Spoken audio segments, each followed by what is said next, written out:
Queridos, vamos para a palavra de Deus. Amém? Sem delongas, em nome de Jesus. Hoje, aproveitando esse dia, né? O dia que comercialmente falando, é celebrado o Dia das Mães. E nada melhor, não para falar especificamente sobre a mãe, mas falar sobre a expressão do amor de Deus, porque a figura da mãe, nós vamos entender isso na base familiar construída por Deus, que a mãe, ela é a expressão do amor de Deus para a vida de todo ser humano. O ser humano, se quer conhecer e entender o amor de Deus, primeiro, ele precisa ter mãe. E segundo, quando a mulher se torna mãe, ela vai entender o quão grande é o amor de Deus. Amém?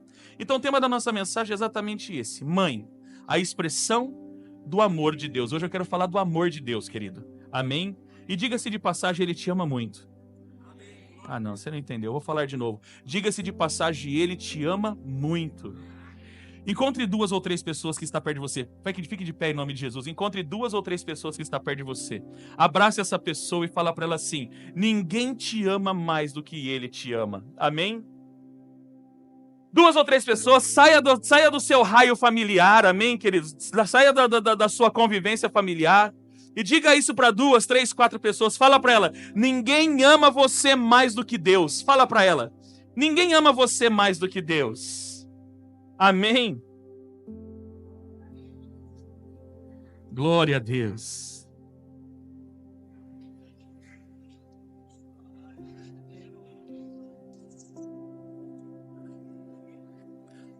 Para fundamentar aqui a nossa mensagem, abra comigo a sua Bíblia em Isaías, capítulo 49, versículo de número 15. Isaías 49, 15. Amém?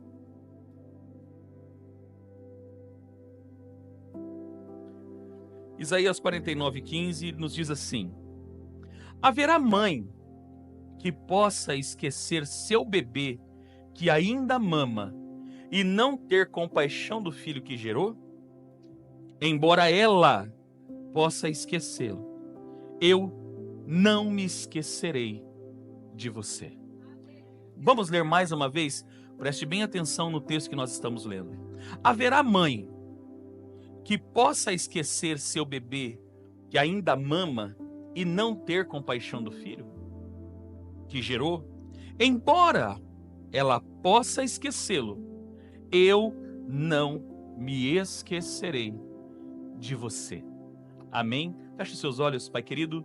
Nós agradecemos ao Senhor pelo privilégio de estarmos aqui reunidos nesta casa de oração como igreja e aqui preparados, Pai, para receber a Tua palavra, receber aquilo que Teu Espírito Santo tem a ministrar a cada coração aqui presente nesta manhã, aqueles que também assistem, Pai amado, de todas as localidades, Senhor meu Deus, as mais diversas localidades, ou que vão assistir em algum momento, Senhor meu Deus, que o Senhor possa ministrar o coração de cada um, dá-nos espírito de sabedoria e de revelação, Pai, e fale conosco, é o que nós te pedimos em nome de Jesus, amém. Amém, amados? Amados, desde a criação, Deus, Ele construiu um fundamento para que todo ser humano pudesse conhecê-lo, e esse fundamento se chama família, amém, amados? A família, preste bem atenção no que eu vou dizer, se você quiser anotar, a família é o fundamento pelo qual todo ser humano tem a oportunidade de conhecer a Deus. Esse é o primeiro fundamento. Quando Deus vai estabelecer o fundamento da terra, quando Deus ele coloca o jardim no Éden, né, ele planta um jardim na sua presença para que o homem pudesse desfrutar da sua presença. Deus ele também pensa na família quando ele dá ao homem a oportunidade de ter uma esposa. Quando ele olha para o homem e diz: não é bom que o homem esteja só. Far-lhe-ei uma adjutora, né, que ele seja idônea. Eu gosto muito da versão King James, porque a versão King James diz que Deus prepara uma pessoa que pudesse corresponder à necessidade do homem. E Deus então coloca na criação, nessa base, toda a expressão que pode se conhecer de Deus, Deus ele coloca na figura da família. E logicamente a base da família é o casamento. O casamento é a célula máter da família. A família é a célula máter da sociedade. Então, todo ser humano que pretende, todo ser humano que tem o anseio de conhecer os atributos de Deus, ele começa conhecendo a partir da família. Por isso, amados, um dos principais objetivos do inferno é destruir a família, é destruir exatamente o fundamento que Deus lançou. E isso começa a acontecer a partir do pecado. Porque o pecado, querido, ele é destrutivo. O pecado, ele é desastroso. E por causa do pecado, a família, desde os tempos antigos, desde os primórdios, como por exemplo, se você pegar Gênesis 6, houve a partir ali naquele intervalo entre Gênesis 4, a queda do homem, e Gênesis 6, que passa-se algumas gerações. Se não me falhar a memória, passa-se 10 gerações entre o capítulo 4 e entre a descendência de Sete até Noé. Pelo que me percebe, se eu não estiver enganado, que eu não vou saber agora contar, mas se não me falhar a memória, passa-se 10 gerações. 10 gerações até Gênesis 6. E Gênesis 6, a Bíblia diz que Deus, ele fica muito entristecido com o ser humano, porque ali já começa a deturpação da família. Quando a Bíblia diz que os filhos de Deus, eles se apaixonaram pelas filhas dos homens. E a Bíblia fala que ali nasceu os nefilins, os gigantes. Aquilo, queridos, era muito mais. Eu não vou entrar aqui em mérito teológico, porque a oportunidade não é para isso. Nós temos uma tese teológica em relação a isso, mas o tempo e o dia, ele não me permite adentrar nessa questão, porque para adentrar nessa questão eu preciso começar com a rebelião no céu, em Jó 38, e falar de batalha espiritual. Então eu não tenho tempo hábil para explicar exatamente isso. O fato que é consolidado é que ali já começa o desvirtuamento da família. Ali começa-se a destruir a base sólida do ser humano. E quando Deus vai recomeçar tudo novamente, a partir de um homem que encontrou graça aos olhos do Senhor, Noé, Deus não começa a partir de um homem apenas, mas ele começa a partir de uma família completa. O marido, uma mulher, os 3 filhos e as 3 noras. Tudo que Deus vai fazer, ele começa com a família. Quando Deus chama Abraão, Deus ele não chama apenas Abraão, mas ele chama Abraão e a sua esposa. E a partir da sua esposa, Sara, Deus ele vai fazer com que o seu propósito seja estabelecido. Então, queridos, a família, ela é o fundamento pelo qual todo ser humano tem a capacidade de conhecer a Deus. Por quê? Cada um, o marido e a mulher, antes de se tornar pai e mãe, cada um deles carrega em si uma porção. Por isso que o casamento, por isso que a família, por isso que o casal não são mais 2 indivíduos. Por isso que em Gênesis 2:24, Deus diz: deixará o homem seu pai e sua mãe e unir-se à sua mulher, e serão os 2 uma só carne. Ali, queridos, nós não estamos falando apenas de 2 seres que se unem sexualmente. Nós estamos falando de 2 pessoas ou 2 partículas de um grande propósito que se fundem. E ambos, quando se casam, ambos quando se fundem, eles estabelecem, eles completam, ou eles se tornam a plenitude de Deus. Por isso que todo homem tem que se casar. Porque o homem, ele só vai ser pleno quando ele encontrar a sua esposa. Por isso que a Bíblia diz que aquele que encontra uma esposa, encontrou uma bênção, alcançou o favor do Senhor. Você está entendendo, querido? Não porque a esposa é o ápice, porque dizem isso, né? Dizem que Deus criou primeiro o homem do que a mulher, que foi para a mulher não dar palpite. Já as mulheres dizem que Deus criou primeiro o homem porque primeiro ele fez o rascunho. depois ele fez a coisa certa, né? Mas independente disso, ambos, quando se fundem, é muito mais do que se tornar um casamento, é muito mais do que uma relação sexual, é muito mais do que juntar bens ou conquistar bens. É a fusão da plenitude de Deus. Você está me entendendo ou não? Então preste bem atenção, quando você se casa, você está junto com a sua esposa, ou a esposa junto com o seu esposo, trazendo a evidência da plenitude de Deus. Então, a partir do casal, a próxima geração poderá conhecer a Deus. E é por isso que Deus fez um só. Malaquias capítulo 2 diz isso. Por que Deus fez um só? E Deus fala, Deus fez um só porque Ele queria uma geração santa. O que é uma geração santa? Uma geração santa, ela só pode ser separada, ela só pode ser santificada a partir do conhecimento de Deus.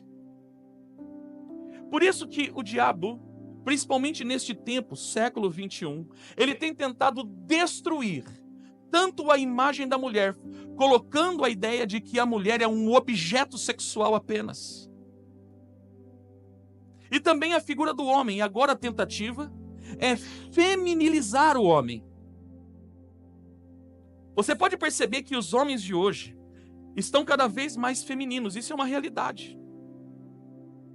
Por isso que a gente fala, menina, se você já encontrou um homão, esconde ele.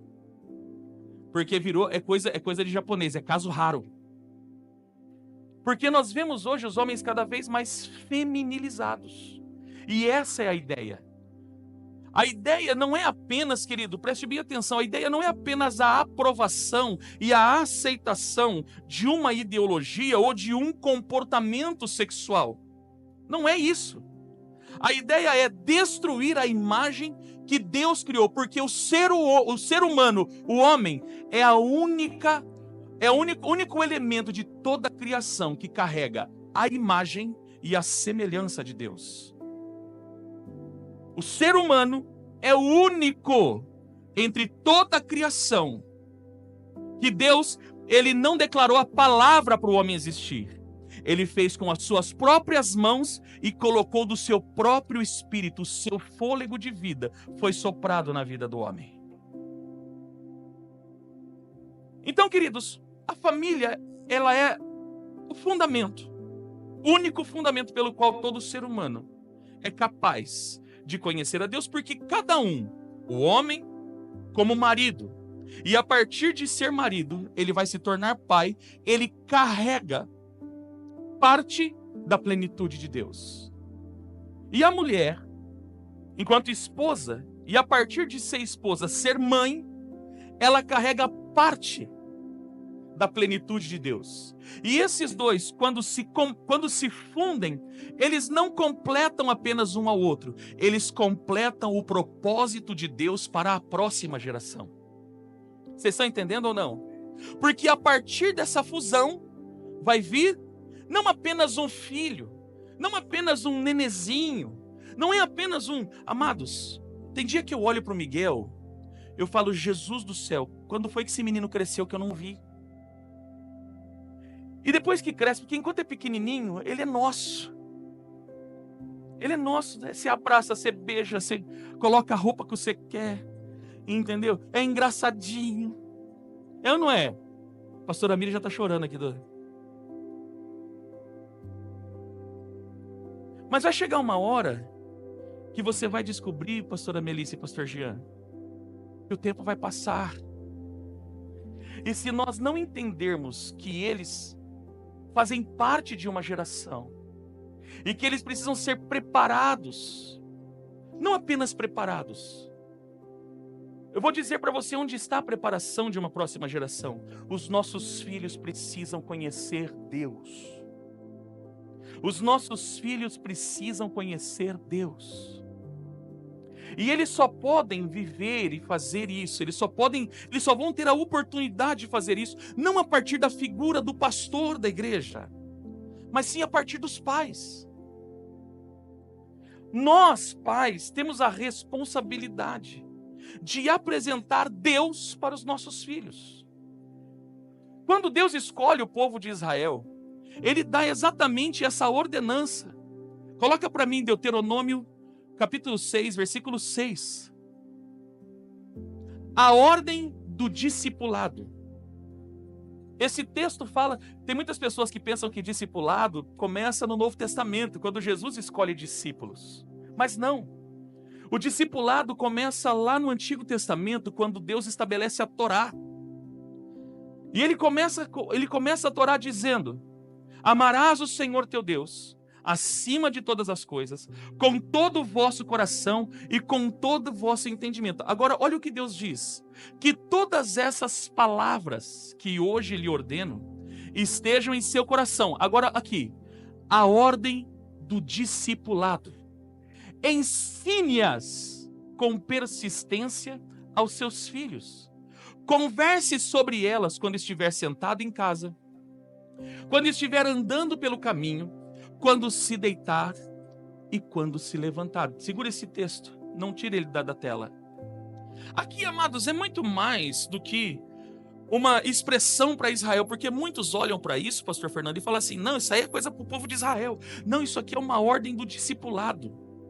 O que Deus está falando? Vocês estão me conhecendo, mas o que vocês viveram, os seus filhos vão conhecer a partir da história.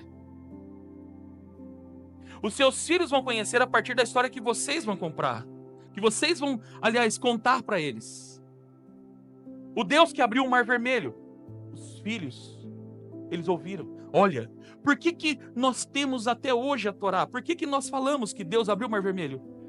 Porque há uma história, existem pessoas que viveram. Mas como a próxima geração pôde conhecer a Deus? Por isso que no judaísmo, eu gosto muito de citar o judaísmo, porque o judaísmo ele é a base do cristianismo. Havia e existe até hoje a tradição oral. O que é a tradição oral? Não é a tradição escrita, não é a Torá escrita, mas é aquilo que é falado todos os dias. Além de todos os dias, é falado no Shabat. Por isso que existe o Shabat. As pessoas não entendem o Shabat. Tem gente que pensa que o Shabat é para ficar dormindo o dia inteiro. O Shabat é exatamente para isso. É o dia que todos, pais e filhos, sentam à mesa e vão falar: lembra do nosso Deus? O nosso Deus fez isso. O nosso Deus fez aquilo. O nosso Deus fez aquilo. O nosso Deus fez aquilo. O nosso Deus fez aquilo. Ama o Senhor Deus. Entrega a sua vida de todo o coração. Ame a Ele de todo o seu coração. E isso, amados, vai incentivando os nossos filhos a viverem experiências com Deus. Então, amados, preste bem atenção: discipulado não começa na igreja. Discipulado começa com pai e mãe no dia a dia. Porque os nossos filhos precisam olhar para nós e olhar para o nosso caráter. E a partir do nosso caráter, pai e mãe, eles vão conhecer Deus. E aqui está a deturpação. Porque o que aconteceu? Até o ano 132, 135, a igreja ainda estava ligada a Israel. Quando no tempo de Adriano, Israel, o povo de Israel é expulso de sua terra, a igreja ela se torna mais filosófica do que propriamente bíblica, vamos dizer assim, porque até então não existia Novo Testamento. Novo Testamento não existia. O que existia eram as epístolas apostólicas que circulavam, havia defesa. Muitos patriarcas gregos da igreja defendiam a palavra. A pastora Miriam pode falar isso com propriedade porque é professora de bibliologia. Então havia os patriarcas que defendiam, mas o fundamento sempre foi o Antigo Testamento. Sempre foi. Mas a partir de 325, quando o cristianismo se torna a religião oficial de Roma, o que nós fomos incentivados a fazer? Se os nossos filhos quiserem conhecer Deus, eles precisam ir para o catecismo. E outra pessoa, fora do pai e da mãe, vai falar de Deus e vai tentar ensinar os nossos filhos acerca de Deus. Mas não é a figura do pastor, não é uma figura, entre aspas, sacerdotal que tem a obrigação de ensinar ou discipular ou fazer com que os filhos, vou falar muito mais que filhos, eu vou falar que as próximas gerações conheçam Deus. Por isso nós estamos na sociedade como hoje. Porque, infelizmente, a sociedade, nós como pais, somos oriundos de pais omissos. E nós nos omitimos da nossa responsabilidade. E a nossa responsabilidade qual era desde o fundamento? A família é o único fundamento pelo qual todo ser humano tem a oportunidade de conhecer Deus. E aí começa várias problemáticas no seio da família. O principal deles, a orfandade paterna. Mas por que o senhor vai falar de orfandade paterna? Porque por causa da orfandade paterna, as mulheres foram obrigadas a fazer o papel de pai e fazer o papel de mãe. Quantos aqui foram criados por uma mulher que foi pai e mãe? Eu fui. Eu fui educado por uma mulher que foi obrigada. Aliás, eu fui criado pela avó juntamente com a minha mãe. E ambas foram o meu pai e a minha mãe. Eu não tinha figura paterna. E isso criou-se uma lacuna irreparável, porque não existe nada que possa reparar essa lacuna chamada orfandade paterna. Porque isso não é apenas a falta de uma figura masculina. Entenda, é a ruptura de uma plenitude, ou seja, nós conhecemos a Deus a partir somente da mãe. E a mulher, quando ela é obrigada a se tornar pai, porque qual que é a diferença? Qual que é o propósito do homem para a vida da próxima geração? O homem é governo. Por isso que Deus fez o homem cabeça. Paulo vai explicar isso. Que Deus é a cabeça de Cristo, Cristo é a cabeça do homem e o homem é a cabeça da mulher. Cabeça não no sentido de quem manda mais, não é isso. Mas no sentido de estabelecer governo. E o que é governar? O governo começa no sacerdócio, responsabilidade espiritual. Todo homem, ele tem a responsabilidade de representar, de responder diante de Deus por sua família. Por isso que é o sacerdócio, por isso que toda a bênção de Deus, ele passa pelo sacerdote. Segundo ponto do governo é profeta. Todo homem tem que representar Deus para sua família. Quando os filhos olham, quando a esposa olha para o marido, ela tem que enxergar muito mais do que um homem bonito, lindo, gostosão, maravilhoso. A pergunta é, você representa Deus? Ou se a sua aparência é de anjinho, o seu coração é de demônio? Porque o homem, ele tem que ser a representatividade de Deus. Além do homem ser responsável diante da sua família, diante de Deus por sua família, ele é responsável diante da sua família para apresentar Deus. Por isso que é governo. Homem é governo. Mas e mãe, e mulher? Qual que é a função, qual que é a plenitude da mulher? Amados, nós só sabemos que Deus ama e tem mãe. Só é possível, amados, sentir uma pincelada do tamanho do amor de Deus a partir da figura materna. E o que acontece? Quando um desses dois faltam, há uma lacuna, há um vazio, há um buraco. Que na maioria das vezes, vamos dizer assim, fisicamente pode ser até preenchido. Mas emocionalmente, é um buraco. É uma lacuna que não se fecha. E muitos de nós nos tornamos pais a partir dessa lacuna. Por quê? Não recebemos, e porque não recebemos, temos dificuldade de entender o propósito da família. Simplesmente pelo fato de não termos vivido isso. Ninguém nos contou. Alguém um dia contou isso para nós? Que era a partir da família que nós conheceríamos Deus. Pastor, mas como que eu vou conhecer Deus? O meu pai era um abusador, meu pai abusou de mim. Meu pai, ele era paternalista, era autoritário. Existem pessoas que estão aqui, inclusive, você pode falar, que ao invés de você ter respeito por seu pai, você tinha medo. Medo nunca foi respeito. E as pessoas ainda tem alguns que se gabam disso. Nossa, o meu pai era só olhar para mim que eu até fazia xixi na calça. E o que isso acrescentou para essa geração?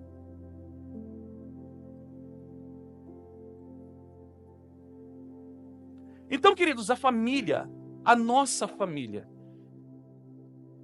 aqueles que vão constituir família, os que vão se casar, os que pretendem se casar,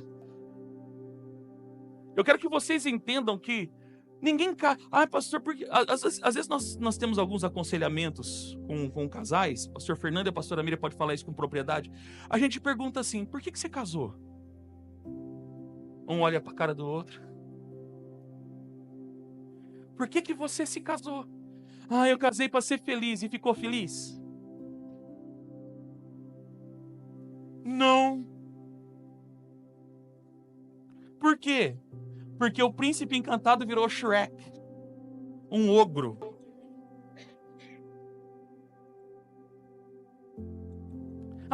Eu casei para fazer amor. E tá fazendo?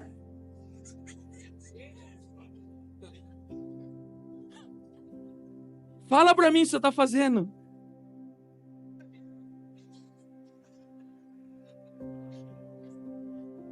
Casei para fugir de casa. Garanto para você que muitas vezes o seu pai ou a sua mãe, por pior que sejam, porque muitas vezes eles estão passando para você apenas o que receberam. Não é porque eles são ruins e não porque eles não te amam. E garanto para você que mesmo com todos os defeitos, é melhor ter um pai do que ter um mau marido. É melhor muitas vezes ter um pai enérgico, uma mãe chata. Graças a Deus que não tem nenhuma mãe chata. Principalmente mãe com TPM. Você sabe o que significa TPM, né? Te prepara, marido.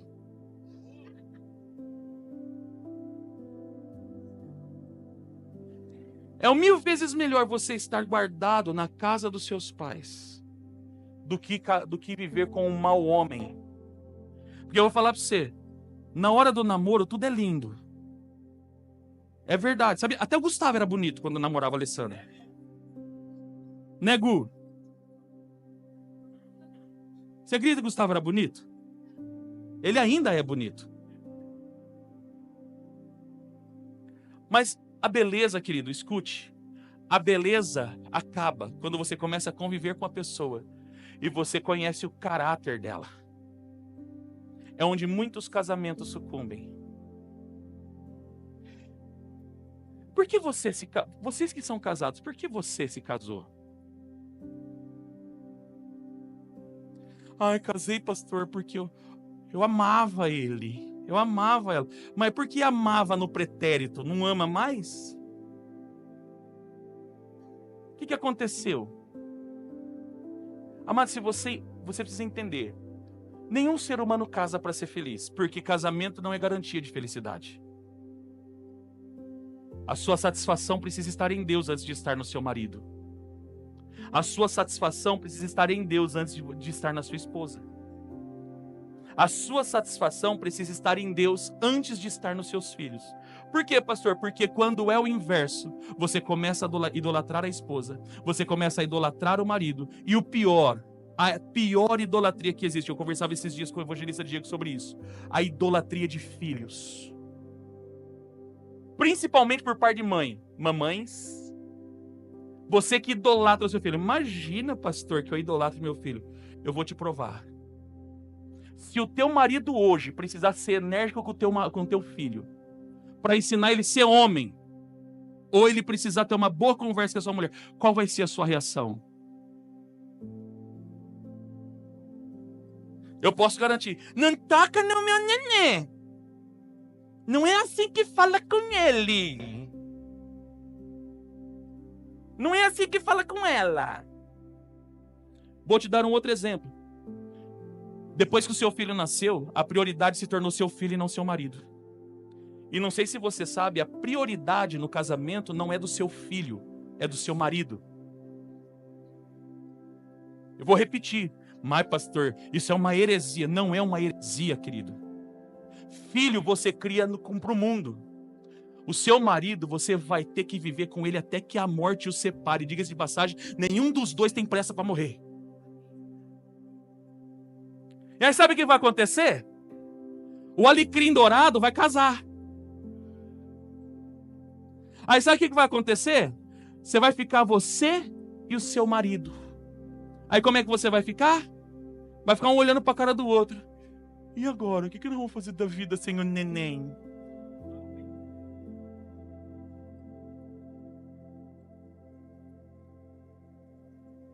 Prioridade de uma mulher é o seu marido. A prioridade do seu marido é a sua mulher. Não estou dizendo que você vai abandonar filho. Filho você educa, filho você instrui, filho você dá destino, porque ele tem que tomar o rumo dele. Meu filho Miguel vai começar a trabalhar essa semana. Ontem sentei com ele no shopping, falei para ele assim, falei, cara, você vai começar a trabalhar, você está feliz? Estou. Só que eu tenho uma má notícia para te dar. A partir de agora eu não pago mais nada para você. Se vira, meu chapa. Falei para ele, do seu salário, você vai tirar o seu dízimo. Você vai tirar a sua primícia. Você vai ter que aprender a primiciar. E o restante você administra. Porque se você não administrar bem, cara, não adianta. Eu falei assim, eu posso até te socorrer. Se foi uma coisa muito extraordinária, mas se foi por falta de educação financeira, foi por falta de administração, cara, você vai se lascar. Não conte comigo. Nossa, apóstolo, você é ruim. Não sou ruim, estou criando um homem. Eu não estou criando um alecrim dourado, eu estou criando um homem. Um homem que sabe administrar bem a sua casa. Para que no futuro, quando ele se tornar marido, ele não seja aqueles marido folgado que pensa que pai e mãe é obrigado a pagar a conta dele.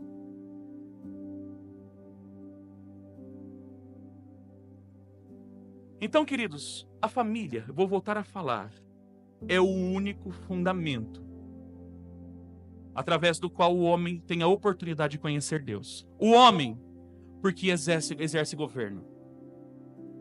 O homem, porque carrega sobre si o sacerdócio. Carrega o profético. Todo homem é profeta em sua casa. Todo homem é sacerdote em sua casa. Todo homem, ele é aquele que tem o cetro. E ele governa a sua casa. Mas e a mãe?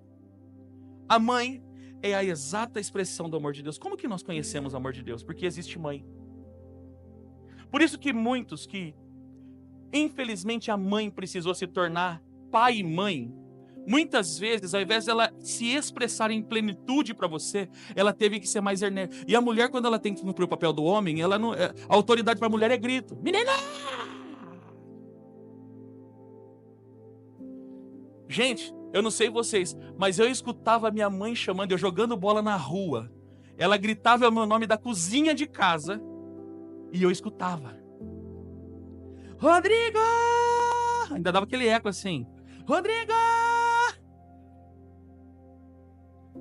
Já vinha eu, né? Tudo sujo. Eu gostava de jogar bola pra rua. Não parece, mas eu já joguei bola, viu, gente? Eu sei que hoje eu estou a bola, mas eu já joguei bola.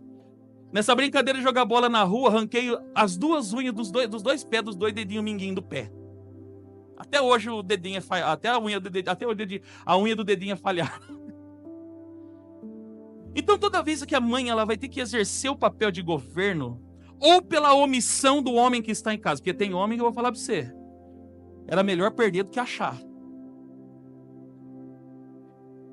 Ou pela omissão do homem, ou pela ausência.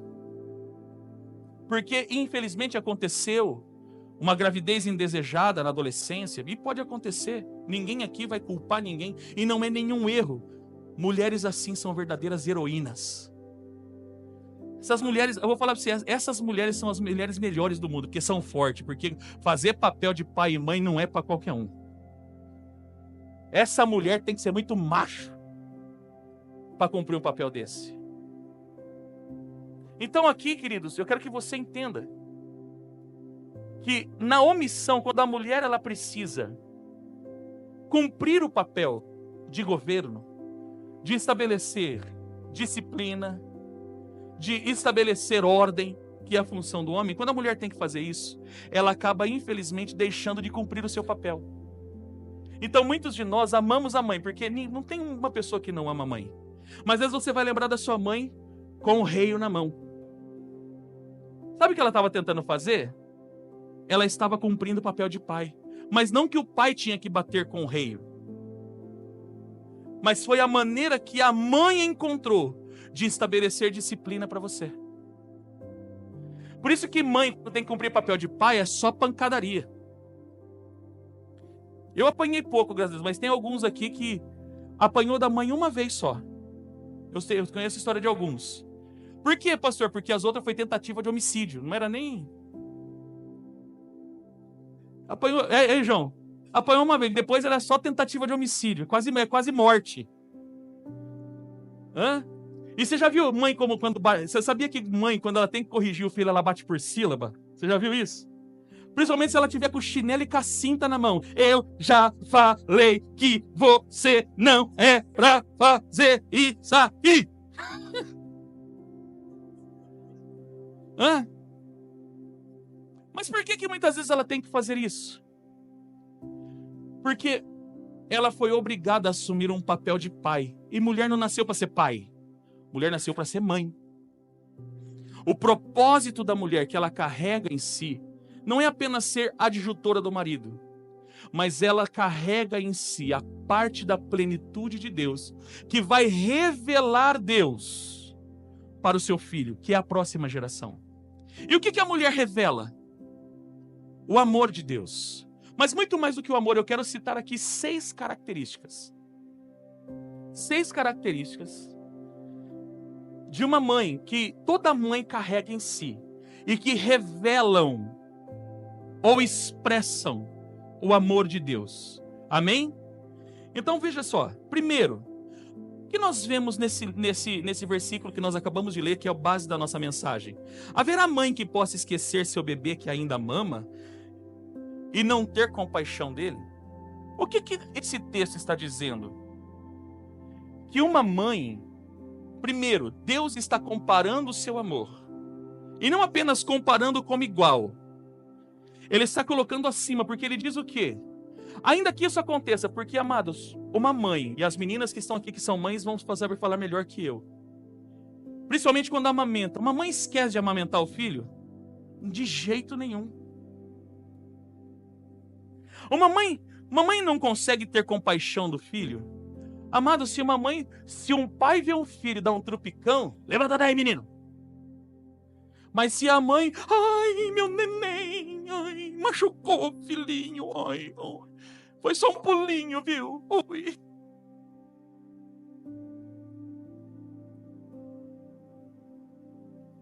Entende? A primeira característica de uma mulher, de uma mãe, que verdadeiramente expressa a Deus é amor incondicional. As mães que estão aqui, isso é verdade ou é mentira? Mãe ama, não interessa. Às vezes, infelizmente, por tantos fatores sociais, às vezes o filho se torna traficante, se torna usuário de drogas, se torna... Rapaz, o pai, a família, mas a mãe está sempre ali. A mãe está sempre ali. Eu lembro da minha mãe quando eu tive um tio preso. Quando eu falo minha mãe, gente, é minha avó, porque eu fui criado por ela, tá? Então quando eu falo minha mãe, lembre da minha avó. Vi um tio que esteve preso. Minha mãe sempre muito honesta, trabalhadeira. Minha mãe acordava às 5:30 da manhã para fazer a nossa marmita para trabalhar. Todo dia. E minha mãe não deixava comida de um dia para o outro. Ela acordava cedinho para fazer comida fresquinha. Mãe é um negócio violento, cara. Só mãe para fazer um negócio desse. E depois que eu casei...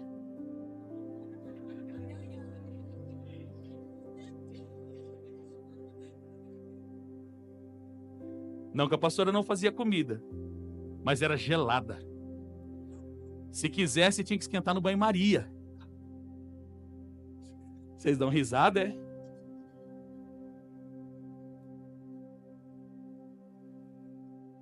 E pensa numa mulher honesta, quando teve o filho preso. Ela me contava, quando ela chegava, ela contava as coisas que ela era obrigada a passar para entrar no presídio. mas nunca deixou um dia de visita, de ver o meu tio, enquanto ele ficou preso. Se não me falha a memória, meu tio ficou acho que 7, 8 anos na cadeia. E toda semana ela estava lá. As namoradas abandonou meu tio. Os amigos, não teve um nem sequer para defender, nem para testemunhar a favor. Mas a minha mãe estava lá, todo dia. E dinheiro então? Um advogado não dava certo. Esse advogado não está dando certo. Fazia empréstimo para poder pagar advogado. Não media esforço, porque isso é mãe. E é assim que Deus faz. O amor de Deus é incondicional, assim como o amor de uma mãe é incondicional. Amor de mãe é condicional. O filho pode ser um tranqueira, porcaria, mas a mãe está sempre lá, não mexe com o meu neném. Romanos capítulo 8, versículo 38 e 39 vai mostrar o amor incondicional de Deus. Eu estou convencido de que nem a morte nem a vida, nem anjos nem demônios, nem o que existe hoje, nem o que virá no futuro, nem poderes, nem altura, nem profundidade, nada em toda a criação jamais poderá nos separar do amor de Deus revelado em Cristo Jesus, nosso Senhor. Então o texto de Isaías revela uma mulher ou a mãe, que uma mãe ela tem um amor incondicional. E eu vim aqui nessa manhã dizer para você, Deus te ama incondicionalmente. Talvez você não tenha, pastor, e mãe adotiva? Mãe adotiva é pior ainda. O amor parece que é maior. O amor parece que multiplica. É além. E a avó? É 3 vezes amor. Vó é um negócio violento. Então, queridos, a mulher, por que a mulher ama incondicionalmente? Porque ela recebeu isso de Deus. O homem já é diferente. Sim ou não, meninos? O homem já é mais racional, o homem já é mais governo. Não que o homem não ama incondicionalmente. Mas o homem, por ser muito racional, ele se limita a algumas coisas. Mãe não. E Deus é assim. Deus ele foi até o último estágio de amor, a ponto de dar o seu único filho. Deus foi ao último estágio de amor, quando ele deu o seu único filho em favor de um povo que não merecia e ainda nos adotou como filho. Isso é amor incondicional. Abrace alguém que está perto de você e fala para ela assim: assim como uma mãe, Deus te ama incondicionalmente. Amém? Segunda característica, paciência. Pensa num bicho que tem paciência, é o tal da mãe. Homem tem paciência? Quase.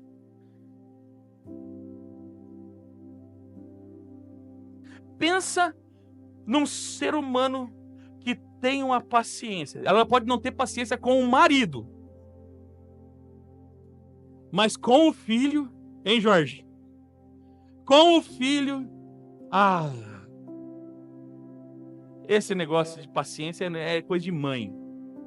Romanos 2,4. Não percebe o quanto ele é bondoso, tolerante e paciente com você? Não vê que essas manifestações da bondade de Deus visam levá-lo ao arrependimento?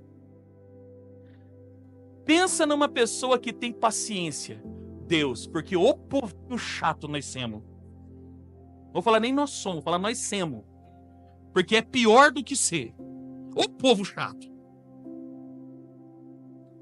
Mas a Bíblia fala que as misericórdias do Senhor, a sua paciência, são as causas de nós não sermos consumidos. Assim como mãe. Sabe por que sua mãe não te mata? Porque, meninas, fala a verdade, principalmente no tempo do te prepara marido. Não dá vontade de matar, mas sabe por que ela não mata? Porque pensa num bicho paciente. Pensa num ser paciente. É o tal da mãe. Eu não estou falando mãe, não estou falando esposa. Maridos, não abusem. Não abusem. Com o filho ela tem paciência, mas com o marido, a ira é sobremaneira. Douglas que o diga, hein, Douglas? Aleluia. Terceiro, compaixão. Assim como uma mãe se compadece do filho, Toda mãe tem dozinha. Quando o filho fica doente, a mãe até chora. Ai. Mãe não dorme à noite. Tem dó, se compadece. A mãe tem um negócio de compaixão. Por quê? Porque ela recebeu isso como herança de Deus. Porque Deus é compassivo. Salmo 145, 9 diz: o Senhor é bom para com todos, e sua compaixão alcança todas as suas criaturas. Assim como a compaixão de uma mãe, ela alcança o coração de todos os filhos, assim a compaixão de Deus alcança todos nós. Quinto, companheirismo. Amado, todo mundo pode te abandonar, mas sua mãe sempre vai estar lá. Estou certo ou estou errado? Sua mãe sempre vai estar lá. Nem que seja para ver você errar e falar o que ela fala para todo marido. Eu avisei. Ela vai estar linda, plena do seu lado. Ela não vai sair. Amados, você pode estar roxo de errado. Sua mãe sempre vai estar perto de você. Sua mãe sempre vai estar lá.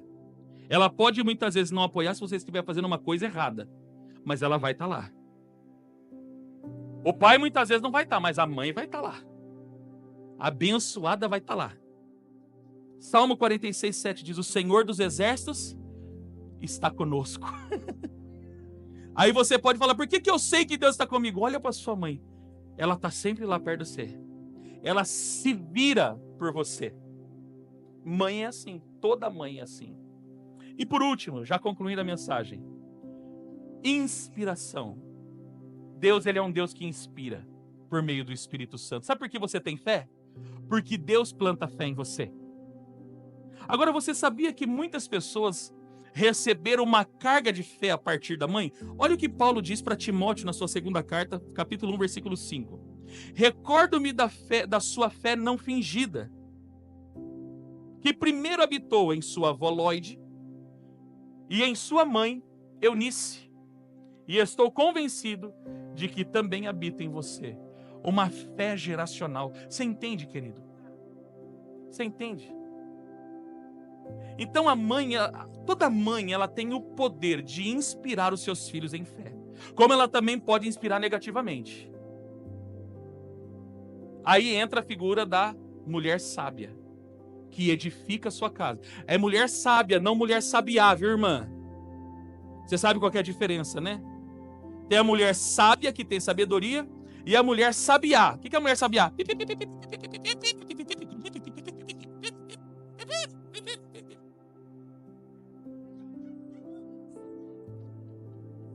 Fala mais com o homem da cobra. Essa é a mulher sabiá. Então a Bíblia fala que é a mulher sábia, não a mulher sabiá. Ela vai edificar, ela vai inspirar a fé dos filhos. Os filhos vão olhar para a fé dessa mãe, assim como Timóteo. E Paulo sabe identificar isso. Paulo identifica isso em Timóteo. Porque ele fala assim: olha, eu estou me recordando da fé que você tem. Mas essa mesma fé, eu vi na sua avó. E também vi na sua mãe. É uma fé geracional, uma fé inspiradora, uma fé que foi inspirada. Amém, não amém?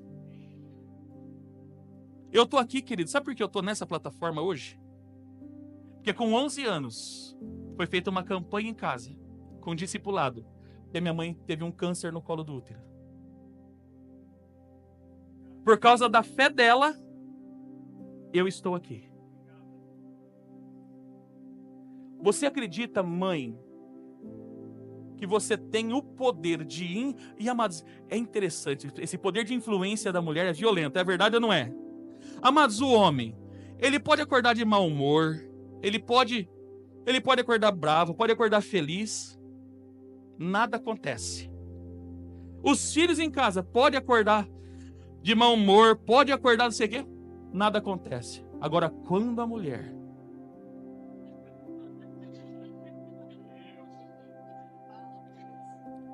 Quando a mulher acorda inspirada, quando ela acorda feliz, a casa fica uma paz. Mas no dia que ela acorda, que parece que ela acordou com raiva de não ter morrido de madrugada, Rapaz, o marido olha pra cara. Eu tô falando porque eu vivo isso. Eu sou casado com uma colérica, gente. Faça-me o favor. E sou extremamente sanguíneo, hemorrágico. Então, quando ela acorda, a gente já acorda assim, fala: Jesus, fugi de toda aparência do mal, meu pai. Meu Deus. O Miguel acorda. Às vezes eu tô na cozinha fazendo alguma coisa, eu tô na mesa sentado. Ele faz assim pra mim.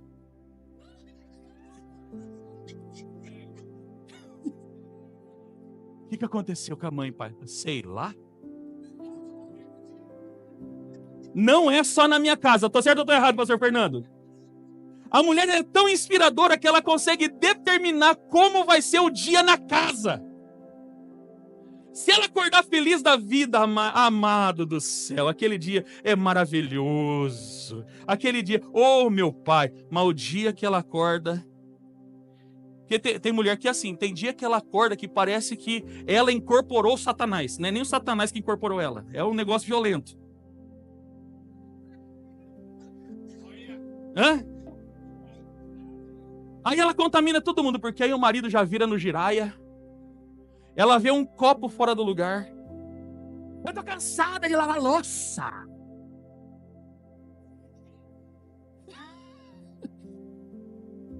Hã?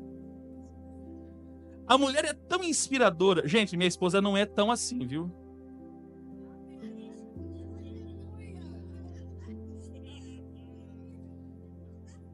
Eu não sei se eu dou risada ou se eu choro.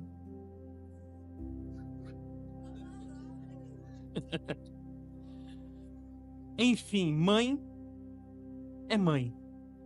E a mulher inspira. Mulheres, levante a mão de vocês. Todas as mulheres, se você é casada, se você é solteira, eu quero que você entenda. Você carrega algo tão impressionante em você. E você é parceira do Espírito Santo. Porque você é capaz de influenciar a fé dos seus filhos e do seu marido. Você tem um poder de influência muito grande. Então, eu quero abençoar esse poder de influência de vocês. Que o Espírito Santo use esse poder de influência de vocês, para que você, juntamente com a sua casa, comece a viver a partir de hoje o sobrenatural. Porque você pode ver, todo sobrenatural que houve, sempre vai ter uma mulher envolvida. Sim ou não? Você pode ver, sempre vai ter uma mulher. Que a mulher inspira, a mulher é parceira de Deus na inspiração. Amém? Então, queridos, prestem bem atenção. Vou ler mais uma vez o texto de Isaías 49:15. Haverá mãe que possa esquecer seu bebê, que ainda mama e não ter compaixão do filho que gerou? Por que Deus está se comparando à mãe? Porque, amados, a mãe é a exata expressão do amor de Deus. E um ser humano só consegue conhecer o amor de Deus. Ele consegue viver a revelação do amor de Deus a partir da mãe.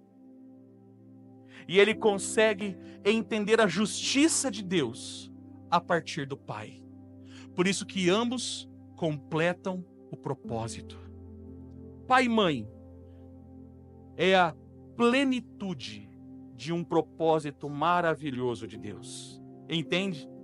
Que abençoa a primeira, a segunda, a terceira, a quarta, a 10ª geração.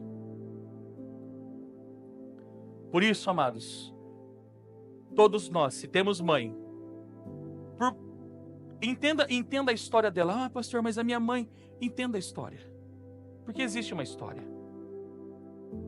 E eu garanto para você, se você entender a história, você vai ver que muitas vezes, até os erros que a sua mãe cometeu,